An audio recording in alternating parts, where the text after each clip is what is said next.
दोस्तों ये वीडियो एक ऐसे कीट के ऊपर होने वाला है जिसके बारे में 99% किसान तो ये ही नहीं जानते हैं कि ये नुकसान करता है या फिर फायदा।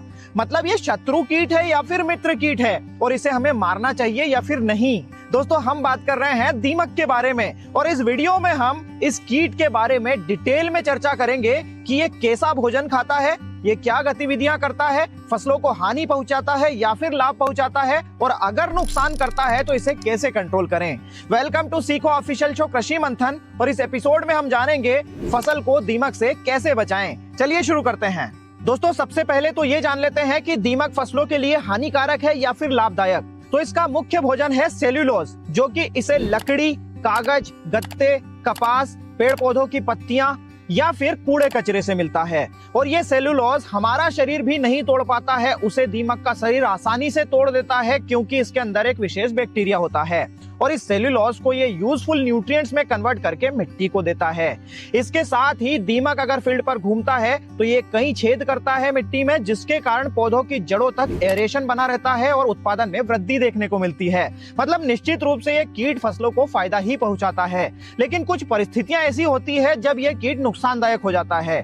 जैसे मान लीजिए आप कोई बागवानी करने जा रहे हैं और पौधों का प्लांटेशन करते हैं, उनमें अगर कोई डेड सेल्स हैं तो ये उन्हें खाने जाएगा और इसके रास्ते ये मिट्टी भी ले जाता है।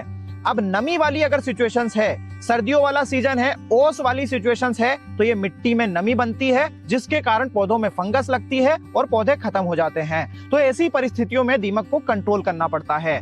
आइए जानते हैं इसे कैसे कंट्रोल करते हैं। दोस्तों इस कीट को आसानी से कंट्रोल किया जा सकता है अगर हम ये समझ लें कि ये कीट वृद्धि कैसे करता है।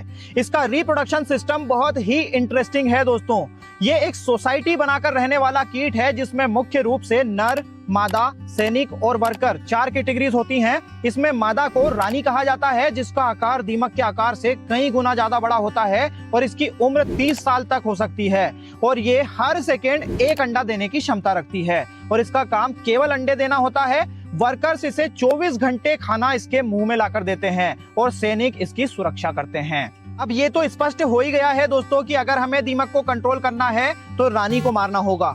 जिन एरियाज में दीमक का अटैक ज्यादा होता है वहीं आसपास आप इनके टीले ढूंढें और उसके बाद या तो टीलों को ध्वस्त कर दें या फिर रासायनिक दवाइयों का प्रयोग नहीं